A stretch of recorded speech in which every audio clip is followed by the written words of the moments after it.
Wendigo. बर्फ की सफेद चादर में हिमाचल पूरी तरह से ढक चुका है। ये वो वक्त है जब राज्य में सबसे ज्यादा टूरिस्ट आते हैं, लेकिन सभी जाने माने टूरिस्ट पॉइंट पर ही रुकते हैं। टिहरी के इस सफेद जंगल में तो लोग दिन में भी नहीं आते हैं। पुराने लोगों का मानना है कि यहाँ रूहानी ताकतों का कब्जा है।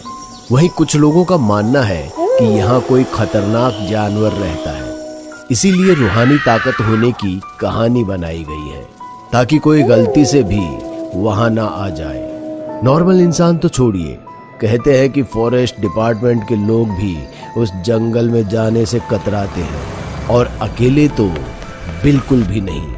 अरे क्या शालिनी यार, ये क्या बकवास वीडियो देख रही हो?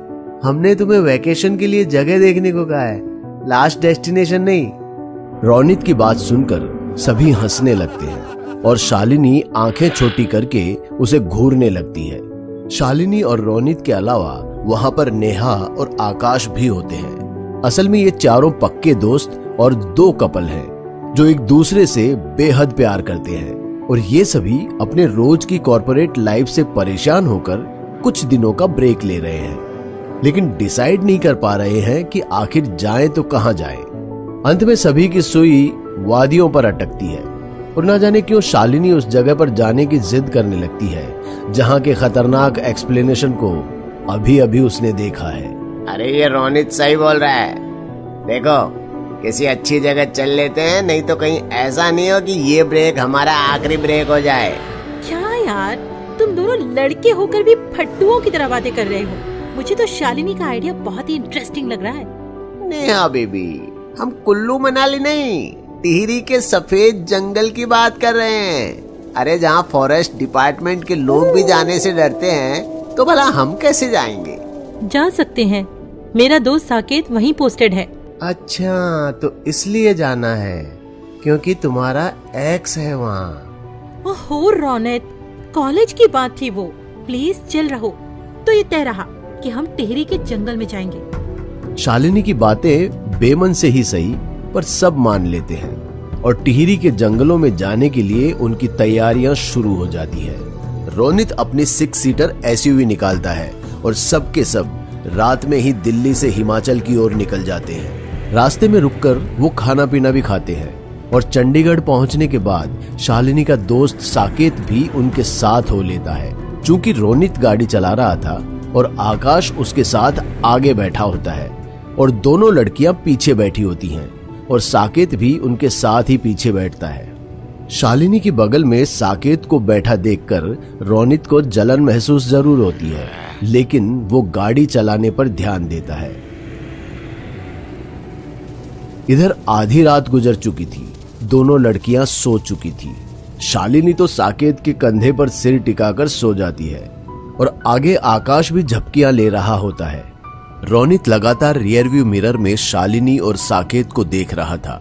इसी बीच उसकी गाड़ी के आगे से कोई ऐसे गुजरता है कि रोनित को एक जोरदार ब्रेक लगाकर गाड़ी को रोकना पड़ता है। आलम यह होता है कि गाड़ी ठीक वहां जाकर रुकती है जहां से सड़क खत्म और खाई शुरू होती है।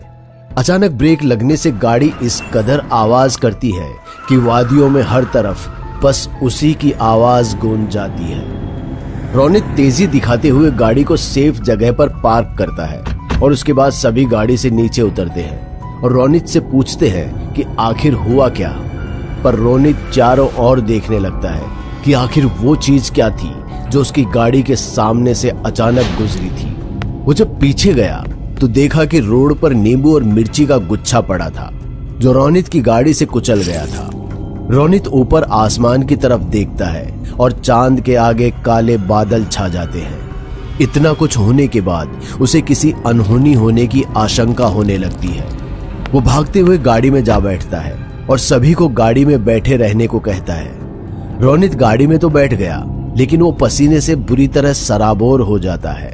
आई थिंक रोनित, तुम्हें आराम करना चाहिए। आगे का रास्ता मेरा है, पीछे आ जाओ, मैं गाड़ी चलाता हूँ। साकेत की बात सुनकर रोनित पीछे चला जाता है और गाड़ी आगे चल पड़ती है। गाड़ी अब हिमाचल की सफेद वादियों में जा पहुंचती है। सड़क के दोनों तरफ नुकीले पेड़ और बर्फ की चादर से ढके होने के कारण सफेद हो चुके थे और धीमे धीमे बर्फीले तूफान का भी आगाज हो रहा था। ये समझ पाना मुश्किल था कि उनके आने से बर्फीला तूफान शुरू हुआ था या वो बर्फीले तूफान के आतंक में घुसे जा रहे थे। जो भी हो, आगे का मंजर उस अंधेरी बर्फीली रात में विकराल होते जा रहा था। वो आगे टिहरी के सफेद जंगल में घुसते ही जा रहे थे कि तभी एक बड़ा पेड़ उनके आगे आ गिरता है और गाड़ी ब्रेक के बावजूद फिसलते हुए पेड़ से जा टकराती है और टिहरी के सफेद और सुनसान जंगल में इंडिकेटर की गूंज ऐसे सुनाई पड़ती है कि एक पल में जंगल का सन्नाटा कोलाहल में बदल जाता है। अचानक से हुए इस एक्सीडेंट से गाड़ी को बहुत नुकसान हो जाता है, लेकिन अच्छी बात यह थी कि साकेत के मुताबिक वो अपने डेस्टिनेशन के बहुत करीब आ गए थे और आगे का सफर अब उन्हें चलकर ही तय करना था। अरे टेंशन मत लो, अभी के मौसम में पहाड़ी इलाकों में ऐसा होता रहता है। अब आगे क्या साकेत? रोनित की तबीयत भी कुछ सही नहीं लग रही है। देखो, जहाँ हमें पहुँचना था हम उसके बहुत ही करीब हैं, तो जरूरी सामान उठाओ और चलो चलते हैं। हमें वापस लौट जाना चाहिए यार। अब अभी वापस कैसे? मुझे किसी अनहोनी की आहट आ रही है। रोनित, मत भूलो कि साकेत है यहाँ, कुछ नहीं होगा। शालिनी की बात सुनकर रोनित कुछ नहीं कह पाता और सभी जरूरी सामान उठाकर सफेद जंगल से होते हुए सफेद रेगिस्तान में पहुंच जाते हैं और अपना टेंट लगा लेते हैं। लेकिन उनके पास 2 ही टेंट होते हैं, तो ये तय होता है कि नेहा और आकाश एक टेंट में और रोनित, शालिनी और साकेत दूसरे टेंट में एक साथ रहेंगे। रात काफी हो जाती है, लेकिन फिर भी सभी टेंट के बाहर बैठकर शराब पी रहे होते हैं और उनके बीच में अलाव जल रहा होता है। सभी एक दूसरे के साथ चिल कर रहे होते हैं, लेकिन रोनित एक टक बस जलते हुए अलाव को ही देखे जा रहा था। नेहा और आकाश अपने टेंट में चले जाते हैं, फिर साकेत भी दूसरे टेंट में चला जाता है। शालिनी रोनित से भी अंदर चलने को कहती है, लेकिन वो कुछ देर बाहर ही बैठने की बात करता है, जिसके बाद शालिनी भी टेंट के अंदर चली जाती है। उसके अंदर जाने के कुछ देर बाद आसमान में एक रहस्यमयी चमक उठती है और रोनित को फैले हुए सफेद चादर पर कहीं दूर एक आकृति नजर आती है। वो डरकर आंखें मूंद लेता है और जब आंखें खोलता है तो उसे ऐसा लगता है कि वो आकृति ठीक उसके सामने ही है और वो डर से गिर पड़ता है, लेकिन उसके सामने कोई भी नहीं होता है। वो भागते हुए अपने दोस्त आकाश के टेंट पर जाता है और उसे बुलाता है, पर वो दोनों सो रहे होते हैं। तभी वो अपने टेंट की तरफ बढ़ता है और अंदर का नजारा देखता है तो उसके पांव तले से जमीन खिसक जाती है।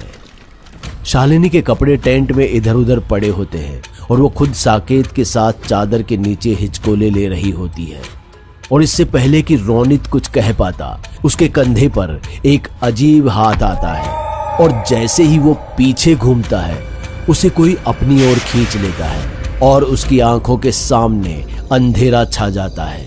रोनित की तेज आवाज सुन आकाश और नेहा टेंट के बाहर आ जाते हैं और रोनित को आवाज लगाने लगते हैं। दूसरी तरफ शालिनी भी अपने कपड़ों को संभालते हुए बाहर निकलती है, लेकिन किसी को भी रोनित नजर नहीं आ रहा था। फिर भी वो चारों अपने हाथ में टॉर्च लेकर बर्फ से ढके सफेद जंगलों में निकल पड़ते हैं। शालिनी न जाने साकेत के कान में क्या फुसफुसा रही होती है, पर आकाश और नेहा को रोनित की बहुत फिक्र हो रही थी। वो लगातार रोनित को आवाज दे रहे थे। मुझे लगता है हम बेकार में ही परेशान हो रहे हैं। इस ठंड में वो आसपास ही गया होगा, आ जाएगा।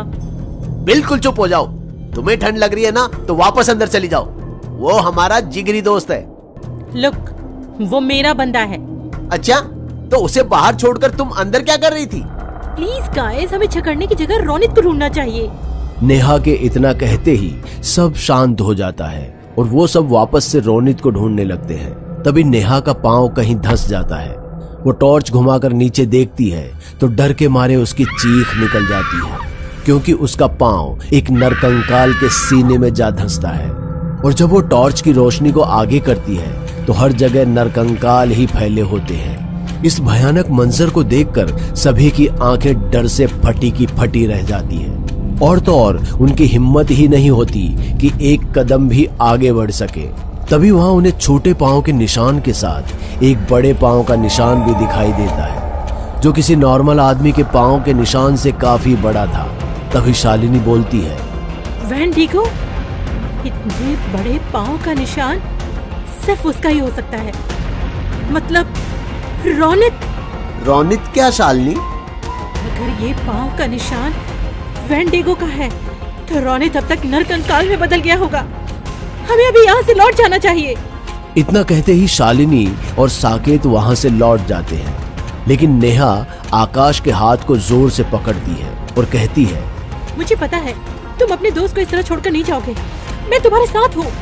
आकाश ये सुनकर काफी इमोशनल हो जाता है और नेहा का हाथ पकड़ बिखरे हुए नरकंकालों के बीच से होता हुआ आगे बढ़ने लगता है। कुछ देर चलने के बाद उसे किसी के कराहने की आवाज सुनाई देती है। वो तेजी से आवाज की तरफ भागने लगते हैं और देखते हैं कि एक बड़े पेड़ के नीचे रोनित कराह रहा होता है। उसके कंधे पर गहरा जख्म होता है और तो और उसके मुंह से खून भी निकल रहा होता है। रोनित, रोनित मेरे भाई, ये क्या है?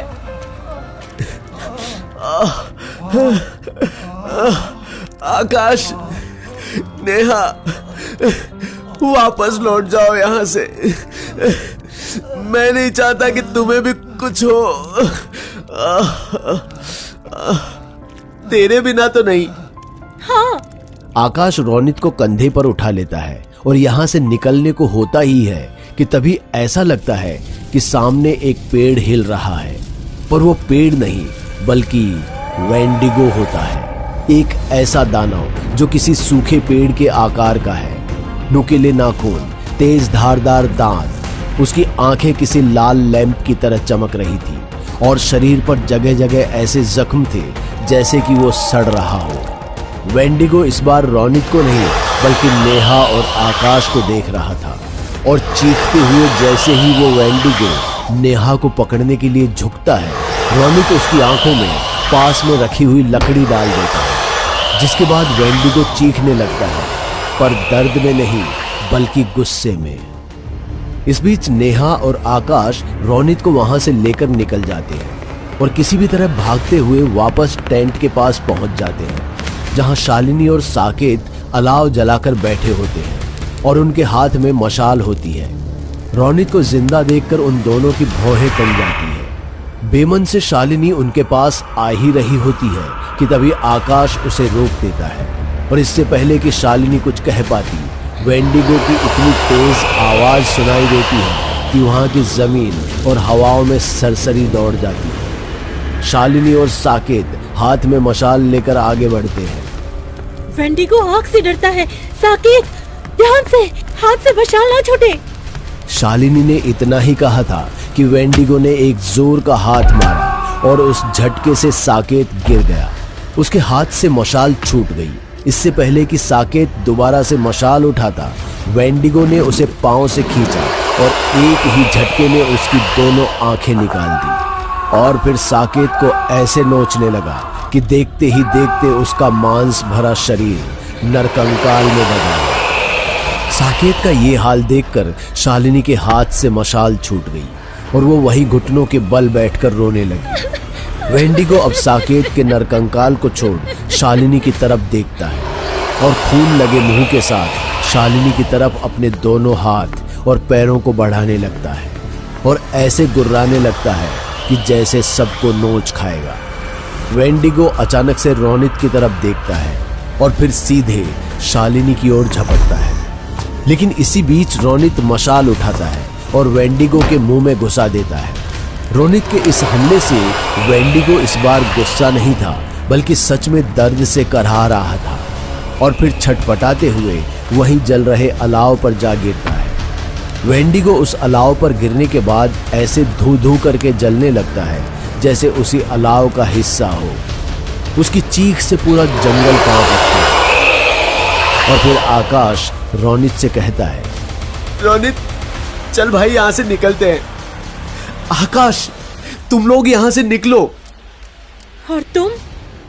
मेरा छोड़ो शालिनी, वैसे भी हमारे बीच अब कुछ नहीं बचा है, चली जाओ यहां से।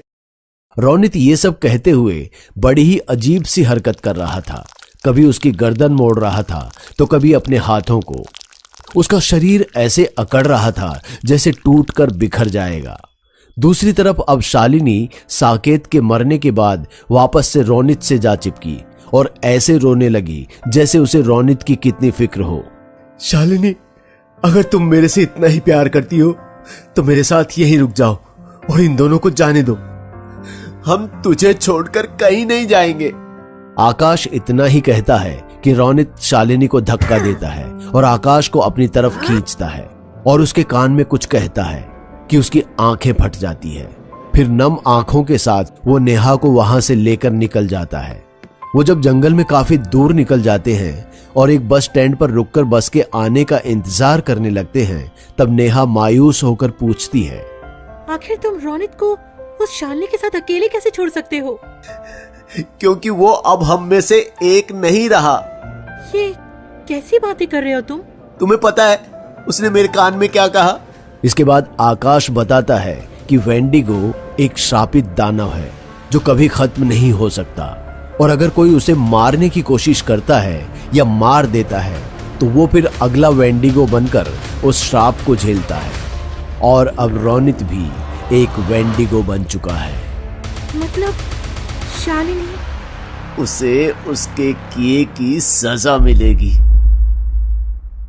दोस्तों, अगर आपको हमारी कहानी अच्छी लगी हो तो लाइक, कमेंट और शेयर जरूर करें। साथ ही रेगुलर अपडेट के लिए चैनल को सब्सक्राइब करें। और अगर आपके पास भी कोई डर से भरी दमदार कहानी है तो भेजिए हमारे मेल एड्रेस पर अभी।